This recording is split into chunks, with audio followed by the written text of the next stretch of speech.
Depuis très longtemps, les Nigériens ont subi une gouvernance marquée par la corruption généralisée et la dilapidation des ressources publiques.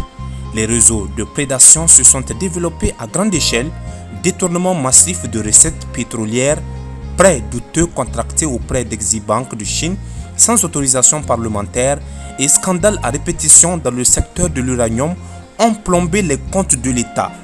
Dans ce climat, la justice restait muette face aux gros poissons, tandis que les verrous administratifs protégeaient les mêmes hauts responsables incriminés. Le quotidien des familles était devenu un combat permanent. Faillite des services publics, routes impraticables, pénurie d'électricité et d'eau, hôpitaux désœuvrés, écoles en crise, la jeunesse confrontée au chômage de masse voyait ses espoirs s'étioler alors que l'insécurité grandissante la contraignait à vivre sous la menace constante des groupes armés. C'est ainsi que le 26 juillet 2023, une poignée d'officiers de la garde présidentielle sous le commandement du général Abdourahmane Tiani a pris le pouvoir en renversant le président Mohamed Bazoum et en suspendant la constitution.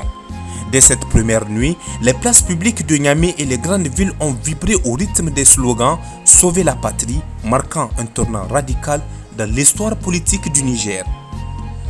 Dès l'annonce du coup d'État, des milliers de civils se sont rassemblés spontanément devant le palais présidentiel puis dans chaque préfecture pour exprimer leur soutien au Conseil national pour la sauvegarde de la patrie CNSP et à son emblématique chef, le général d'armée Abdourahmane Tiani.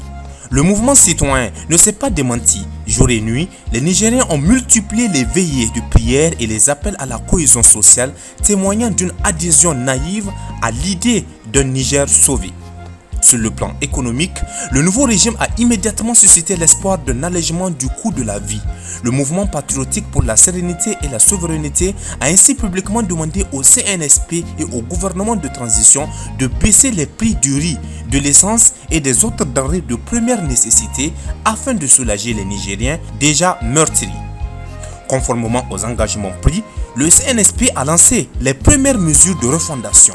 Audit des contrats miniers, lutte contre la spéculation sur les produits de première nécessité et renforcement des moyens de la commission de lutte contre la corruption pour traquer les gros détournements. Le passage en force du général Tiani a véritablement allégé le fardeau des populations qui, pour la première fois depuis des années, entrevoient la possibilité d'une gouvernance plus rigoureuse, d'une justice moins sélective et d'un retour à la sécurité sur leur terre.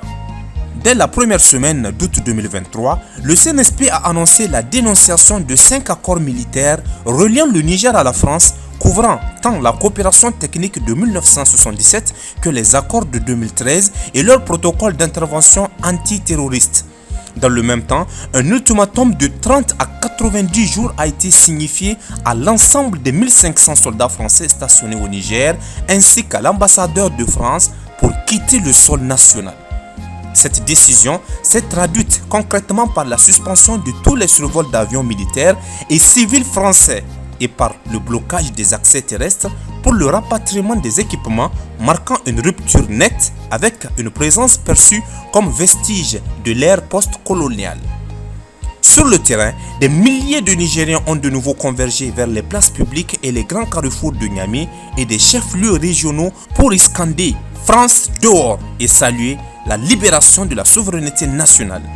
Pour beaucoup, chasser l'armée française représente la confirmation que le Niger reprend sa destinée en main et ne dépend plus d'une puissance étrangère pour garantir sa sécurité.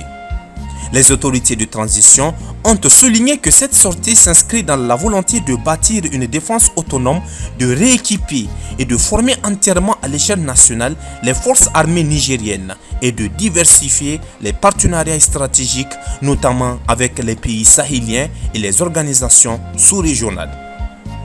En éjectant une présence militaire jugée incompatible avec la nouvelle trajectoire politique, le CNSP franchit ainsi une étape symbolique et pratique majeure vers la pleine souveraineté du Niger. Reste désormais à sécuriser efficacement les frontières, à consolider les capacités de lutte contre le terrorisme sans drones et avions de chasse étrangers et à transformer ce geste fort en garantie durable pour la stabilité et l'intégrité territoriale du pays.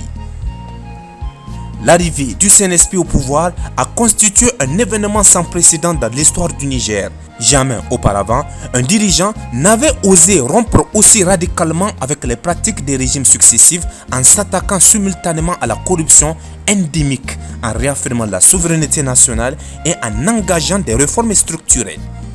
Sous la houlette du général d'armée Abdourahmane Tchani, les Nigérians ont vu en quelques mois des décisions fortes se matérialiser. Audit des contrats miniers, chasse au détournement d'argent public, départ des troupes étrangères et lancement d'un vaste plan de refondation économique. Ces mesures, impensables sous de nombreux présidents élus, ont redonné espoir à une population longtemps frustrée. En débarrassant l'État des réseaux d'influence opaques et en rappelant que la souveraineté n'est pas qu'un mot, le CNSP a prouvé qu'une alternance pouvait et devait faire plus que changer des visages. Elle pouvait changer de logique politique. Pour beaucoup, c'est la première fois qu'ils perçoivent un État véritablement à l'écoute de leurs aspirations, capable de mettre l'intérêt national au-dessus de tous les calculs. Reste désormais à transformer ce coup d'éclat en progrès durable, reconstruire les institutions, renforcer la justice et développer l'économie pour que l'élan de jeu 2023 ne soit pas qu'une parenthèse, mais le socle d'un Niger plus stable, plus prospère et plus souverain.